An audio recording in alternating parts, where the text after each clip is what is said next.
Welcome back, and let's stay on the coronavirus with the nation's top infectious disease expert. He says Americans are getting infected with COVID-19 at 10 times the rate needed to end the pandemic. Dr. Anthony Fauci told Axios right now we're still in pandemic mode because we have 160,000 new infections a day. That's not even modestly good control, which means it's a public health threat. Joining us now is Dr. Anthony Fauci, of course, director of the National Institute of Allergy and Infectious Diseases and chief medical advisor to President Biden. Dr. Fauci, thank you so much for joining us this morning. It's a big morning. We now have this new plan from President Biden that we are grateful to be able to discuss with you. So, of course, the vaccine mandates are going to impact about 80 million Americans. But before these mandates, earlier this summer, the administration had seemed to shy away from mandates, and instead there was this big push on education and outreach on the vaccine. So did that not work? Did it only take us so far? Well, I think the latter that you just said, it took us only so far. It worked to some extent. We did put and still are putting a big push on making it extremely easy for people to get vaccinated. Having trusted members of the community, trusted messengers to go out and get people to understand why it's important to get vaccinated, to make the vaccines very easily accessible, free, easy, convenient, safe. They work. So we did get a considerable portion of the population vaccinated, but now we have this recalcitrant about 76, 77 million people who are eligible to get vaccinated, who have not yet gotten vaccinated. And that is the reason why we are continuing to be in a significant uptick of infections. As I mentioned, and you put up on the screen, 160,000 new infections per day is not where we want to be. And we've reached a point where we've got to do something different. And that's what the president's speech was about when he spoke about the additional mandates. We hope when those mandates get implemented, it would also trigger a number of people to voluntarily come forward to get vaccinated, because we can end this. We have the capability and the resources to end it. We've just got to get people to step up and get vaccinated. But in terms of vaccine hesitancy, I mean, if someone's nurse, if someone's doctor says they don't trust the vaccine, how can somebody who's being cared for by them trust it? Well, you make a very good point, and that's why it's particularly disturbing when you see healthcare providers, doctors, nurses, and others not getting vaccinated to the extent that you just mentioned. I mean, 20+%, 27% is a very, very high number for people who are involved in the healthcare profession, because they set the example for others.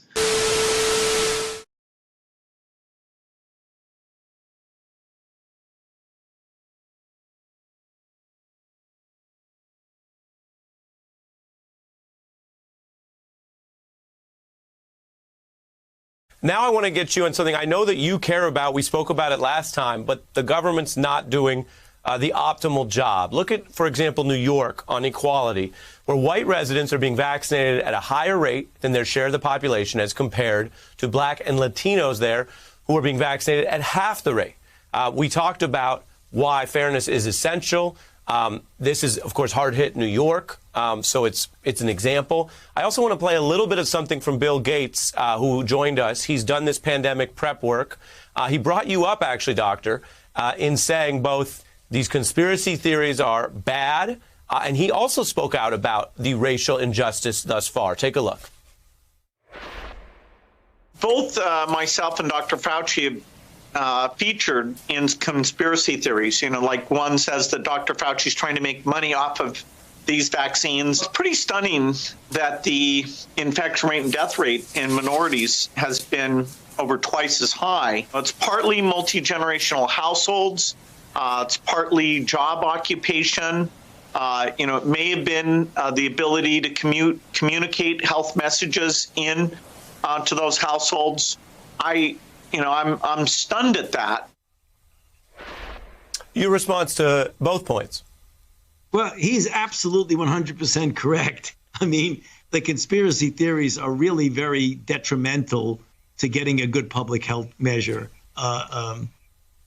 uniformly accepted throughout the country. And that's one of the real problems we've had in this country we live in such a divisive society that when you have public health issues become politicized and you have such diametrically opposed opinions of that, it's just really extremely unfortunate because it hinders our ability to respond. I mean, talking about it being a hoax, it's not a hoax. It's killed 430,000+ people. No, Bill Gates is not putting chips into the vaccine so that when it injects into you, we could follow you around. I mean, come on. Let's get serious about that.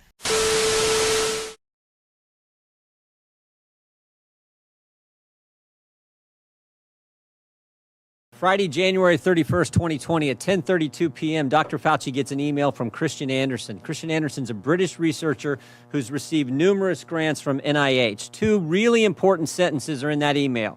Two sentences that get Dr. Fauci's attention. The first is this: the unusual features of the virus make up a really small part of the genome. So one has to look really closely at all the sequences to see that some of the features look engineered. Again, this is January 31st, 2020. Second sentence: Eddie, Bob, Mike, and myself all find the genome inconsistent with expectations from evolutionary theory. Email arrives 10:32 to Dr. Fauci on January 31st, 2020. 2 hours later at 12:29 in the morning, Dr. Fauci sends an email to his top deputy, Mr. Hugh Auchincloss. Guys worked for Fauci for 15 years, part of his inner circle. Sends it, subject line says important in all capital letters. He attaches a paper on gain-of-function research written by Dr. Barrick and Dr. Shi. Dr. Shi, of course, is the so-called Bat Lady, Batwoman, the lady who does research in the Wuhan, China lab. This email, Dr. Fauci says, again, to his top deputy, it is essential that we speak this AM. Keep your cell phone on, read this paper. You will have tasks to do today that must be done. Notice the intensity. Notice the focus. I mean, this is the house is on fire email here. Now, 2 hours after that, at 2:48 in the morning, Dr. Fauci's busy this morning. 12:29, that email he sent to Dr. Auchincloss, his top deputy. 2 hours later at 2:48 in the morning, he sends another email, this one to Robert Kadlec, Assistant HHS Secretary, Trump appointee, not part of his inner circle, and he attaches a different article to this email, one that says the virus came from an animal, that downplays any lab leak theory. Now, again, notice the tone of this one. Bob, this just came out today. Gives a balanced view, best, Tony. I mean, totally different from the previous. This is one like, oh, if you get a chance, read this, gives a balanced view. So the tone is different, but also that sentence, gives a balanced view, it's not true either. That's just not accurate. This article downplays, as I said, the lab leak theory, emphasizes evolutionary cause to the virus. What happens next? What happens next? Later that same morning at 11:47 a.m., Dr. Fauci's deputy gets back to him. I just want to read you this whole email. The paper you sent me, the one he sent him on that was written by the virologist from Wuhan, China, and Dr. Barrick, the paper you sent me says the experiments were performed before the gain-of-function pause, but have since been reviewed and approved by NIH. Not sure what that means, since Emily, someone else who works for Dr. Fauci, is sure that no coronavirus work has gone through the P3 framework, which, of course, is the oversight body that's supposed to approve any grant dollars going for gain-of-function research. No coronavirus work has gone through the P3 framework. Final sentence, she will try to determine if we have any distant ties to this work abroad. She will try to determine if our fingerprints are on any of this. All these emails happen in 13 hours. So 13 hours after Dr. Fauci gets the initial email from Christian Anderson saying, looks like this virus is engineered, not consistent with evolutionary theory, Dr. Fauci knows some important facts. First, Dr. Fauci knows there's a lethal virus on the loose that started in Wuhan, China. Second, he knows the American taxpayers have funded gain-of-function research in Wuhan, China. Third, he knows that the research grant didn't go through the required oversight board. Fourth, he knows the virus, quote, looks engineered and, quote, not consistent with evolutionary theory. And finally, fifth, Dr. Fauci knows he may have ties to this work in China. His fingerprints, in fact, may be on this. So what does Dr. Fauci do next? After he says, oh, whatever, what does he do next? He organizes a conference call for later that same day. I mean, this is the busiest 24 hours I think I've ever. He organizes a conference call, 12 people on the call, Dr. Fauci and 11 virologists from around the world. Virologists who've gotten millions of American tax dollars over the past several years. Now look at this list. Here's the list of people. There's only 2 Americans on the list, Tony Fauci and one other. Most of them are from around the world, as I said. I think the first thing you notice is who's not on the call. Who's not on the list? Is Dr. Kadlik on the list? The guy he sent the email to at 3 in the morning? Is Dr. Redfield the head of CDC? Dr. Giroir, who's with us today, Assistant Secretary at HHS at the time? Dr. Birx, the lady who's soon to be COVID response coordinator? In fact, there's no one from the government on the call except Tony Fauci. Tony Fauci and 11 other individuals who got a bunch of American tax dollars over the years. What happened on the conference call? The short answer is we don't know. We don't know what they talked about. I mean, I think we got a good idea. We don't know for sure, but we do know what happened 4 days later. 4 days later, February 4th, 2020, Christian Anderson, the guy who started it all, who said the virus looks engineered, Christian Anderson said this 4 days later. The crackpot theories going around at the moment relate to this virus being somehow engineered. That is demonstrably false, close quote. What? In 4 days, this guy went from this looks engineered to now that's demonstrably false. 4 days, he went from this isn't consistent with evolutionary theory. Now we know it's totally evolutionary. But it gets even better. It gets even better. Mr. Anderson and 3 of the other people on this call write an article a few weeks later that says COVID is not a laboratory construct. And while they're writing that article, there's an email from March 6th where Mr. Anderson offers to let Dr. Fauci edit the article before it's published. And here's the kicker. Here's the kicker. When the article is published, Dr. Fauci cites it at a White House press conference when he is asked by a reporter about the origin of the virus. Cites the very article he put in motion on the conference call and he was allowed to edit. At the White House, where he's supposed to be giving the American people the truth, he references an article that he manufactured. Now, maybe I'm wrong about all this. Maybe it didn't work out this way. I think I'm right. Maybe it didn't work out this way. But it would have been nice, Mr. Chairman, if Dr. Fauci would come today and answer our questions. He could have come here and defended himself, but he didn't have the courage to do it. And you know who else wouldn't come? Remember that email about the P3 framework? We invited Dr. Hassel to come too. He's the individual who chairs that oversight board. We invited him to come today too, and he wouldn't come. I'm convinced these guys knew right from the get-go what the truth was, and they misled the American people. Oh, here's the other thing. You know that conference call? That conference call? We got the emails regarding the conference call from February 2nd. All these guys were emailing back and forth. They were on that conference call. Here's what we got on the FOIA request. Here's all their emails. Every single thing is redacted. Every single thing is redacted about what took place in that conference call, because I'm convinced it was at that conference call where they said, we got to cover our tracks. And again, maybe I'm wrong. Maybe I'm wrong. But Dr. Fauci could have been sitting right there and answering our questions, and he wouldn't come today. I yield back.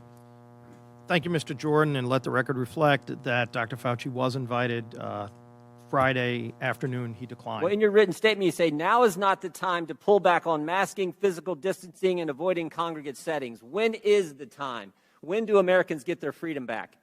When we get the level of infection in this country low enough that it is not a really high threat. What is low enough? Give me a number. What I mean, we had 15 days to slow the spread, turned into 1 year of lost liberty. What metrics, what measures, what has to happen before Americans get their freedoms back? My message, Congressman Jordan, is to get as many people vaccinated as quickly as we possibly can to get the level of infection in this country low that it is no longer a threat. That is when. And I believe when that happens, you will see. What determines when? I'm sorry. What? What measure? I mean, are we just going to continue this forever, or when do we get to the point? What measure? What standard? What objective outcome do we have to reach before Americans get their liberty and freedoms back? You know, you're indicating liberty and freedom. I look at it as a public health measure to prevent people from dying and going to the hospital. You don't think Americans' liberties have been threatened the last year, Dr. Fauci? They've been assaulted. Their liberties have. I don't look at this as a liberty thing, Congressman Jordan. Well, that's I look obvious. at this as a public health thing. What, I disagree with you on that. You think the Constitution is suspended during a virus, during a pandemic? It's certainly not. These very pictures that Representative Scalise just showed you and talked about, guess what? The press isn't allowed in those facilities. The press is not, the Biden administration will not let the press in there. And certainly freedom of speech.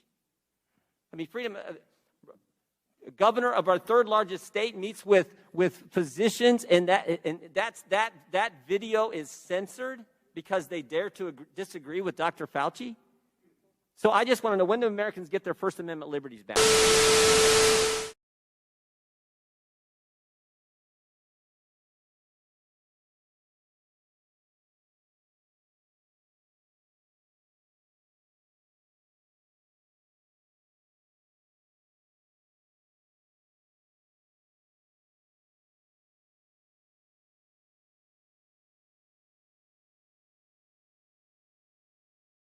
Dr. Fauci, we don't know whether the pandemic started in a lab in Wuhan or evolved naturally, but we should want to know. 3 million people have died from this pandemic, and that should cause us to explore all possibilities. Instead, government authorities, self-interested in continuing gain-of-function research, say there's nothing to see here. Gain-of-function research, as you know, is juicing up naturally occurring animal viruses to infect humans. To arrive at the truth, the U.S. government should admit that the Wuhan Virology Institute was experimenting to enhance the coronavirus's ability to infect humans. Juicing up superviruses is not new. Scientists in the U.S. have long known how to mutate animal viruses to infect humans. For years, Dr. Ralph Barrick, a virologist in the U.S., has been collaborating with Dr. Shi Zhengli of the Wuhan Virology Institute, sharing his discoveries about how to create superviruses. This gain-of-function research has been funded by the NIH. The collaboration between the U.S. and the Wuhan Virology Institute continues. Doctors Barrick and Shi worked together to insert bat virus spike protein into the backbone of the deadly SARS virus, and then use this man-made supervirus to infect human airway cells. Think about that for a moment. The SARS virus had a 15% mortality. We're fighting a pandemic that has about a 1% mortality. Can you imagine if a SARS virus that's been juiced up and had viral proteins added to it, to the spike protein, if that were released accidentally? Dr. Fauci, do you still support funding of the NIH funding of the lab in Wuhan? Senator Paul, with all due respect, you are entirely and completely incorrect that the NIH has not ever and does not now fund gain-of-function research in the Wuhan Institute Do they fund of Virology. Dr. Barrick? We do not fund Do you fund Dr. Barrick's gain-of-function research? Dr. Barrett does not doing gain-of-function research, and if it is, it's according to the guidelines, and it is being conducted in North Carolina. You don't think inserting a bat virus spike protein that he got from the Wuhan Institute into the SARS virus is gain of function? That is You would not be in the minority because at least 200 scientists have signed a statement from the Cambridge Working Group saying that it is gain of function. Well, it is not. And if you look at the grant and you look at the progress reports, it is not gain of function, despite the fact that Dr. people Fauci, tweet that. as you are aware, it is a crime to lie to Congress. Section 1001 of the U.S. Criminal Code creates a felony and a 5-year penalty for lying to Congress. This research matches, these are Dr. Ebright's words, this research matches, indeed epitomizes, the definition of gain-of-function research done entirely in Wuhan, for which there was supposed to be a federal pause. Dr. Fauci, knowing that it is a crime to lie to Congress, do you wish to retract your statement of May 11th where you claimed that the NIH never funded gain-of-function research in Wuhan? Your microphone. Senator Paul, I have never lied before the Congress, and I do not retract that statement. This paper that you are referring to was judged by qualified staff up and down the chain as not being gain of function. Let me finish. You take an animal virus and you increase its transmissibility to humans. Right. You're saying that's not gain of function? Yeah, that is correct. And Senator Paul, you do not know what you are talking about, quite frankly. And I want to say that officially. You do not know what you are talking about. BNN.